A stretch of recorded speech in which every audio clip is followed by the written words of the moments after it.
Growing up without a parent or mentor is difficult for youth, but thanks to Greater Bethesda Missionary Baptist Church and the Paving the Way ministry, teens are finding the support they need. Let's welcome Antonio Davis, Director and Community Mentor of the Paving the Way Project. We also welcome Phil Kingsley, Paving the Way's co-director, and we welcome Kiana Wilson, a freshman at Lindblom High School and Paving the Way's youth director. Thank you all for joining us today.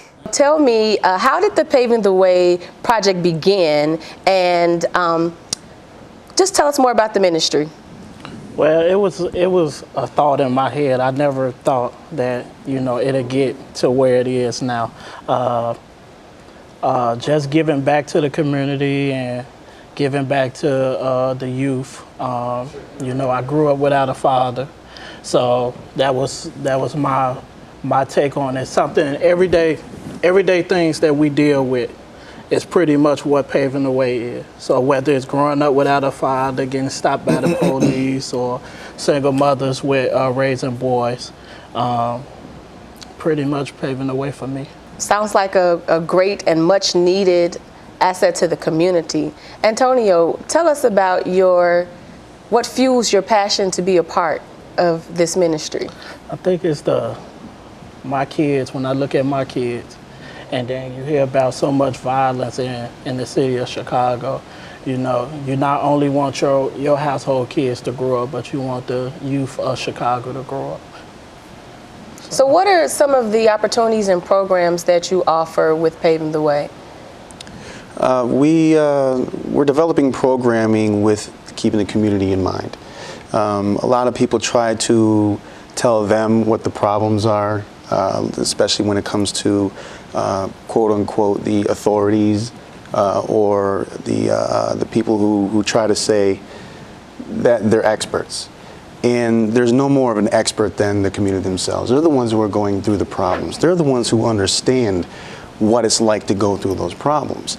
And for some expert that's never lived a day in your neighborhood before, for them to tell you what your problems are and how to fix them, it just doesn't quite work.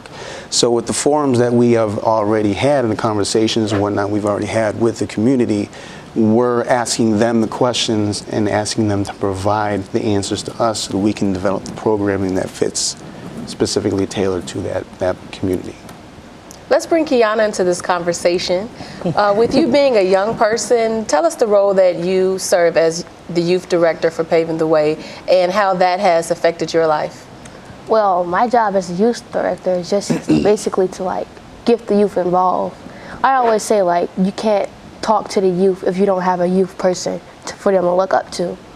So basically my role is just to be a role model for all the youth, not for them to follow me, but for them to have an example to follow. So to me, that just basically pushes me to do more and to do better, because I know that people are now looking at me since I decided to give myself this role.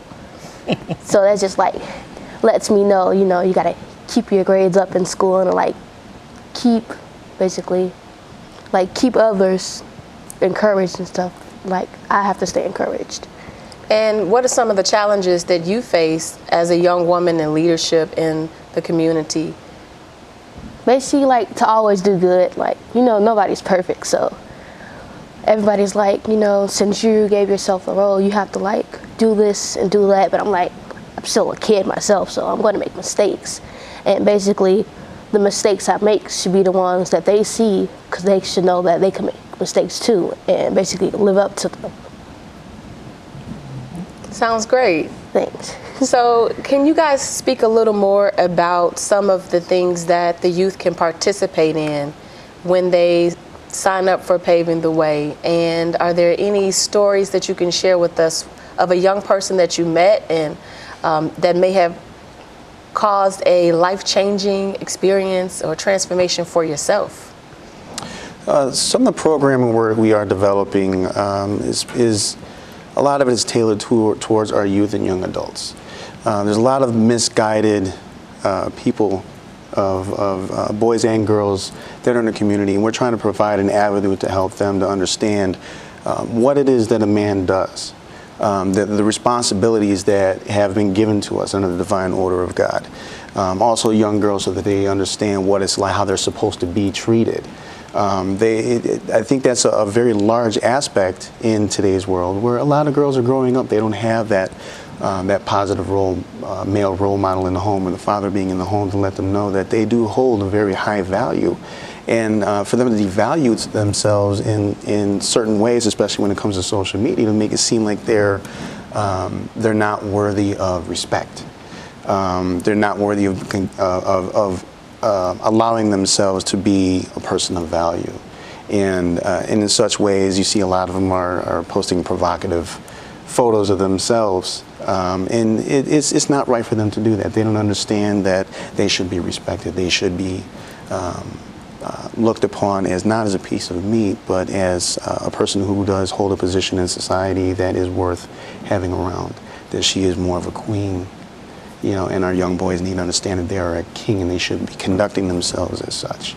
It just amazes me how much people they don't understand what they have to offer to the world, because nobody's ever told them that. Nobody's ever made them feel they're worthy of having certain things, and they don't have a value for life. And that's why we have a lot of the problems that we have in today's world. It's why we have such a high rate of violence. Well, let's talk more about the idea of transforming the thinking of the young people and the role that Greater Bethesda is playing in helping to ignite that transformation for them via the examples, or the talking, having those forums, and even what you're doing in terms of Daddy Hunger. And Tony, if you could speak to that a little bit about the transformation process that the role of the church is playing in this transformation for these young people. Man, I'm a success story for Greater Bethesda Baptist Church. Being in the gang and making my way to Greater Bethesda Baptist Church, they really pulled together with me.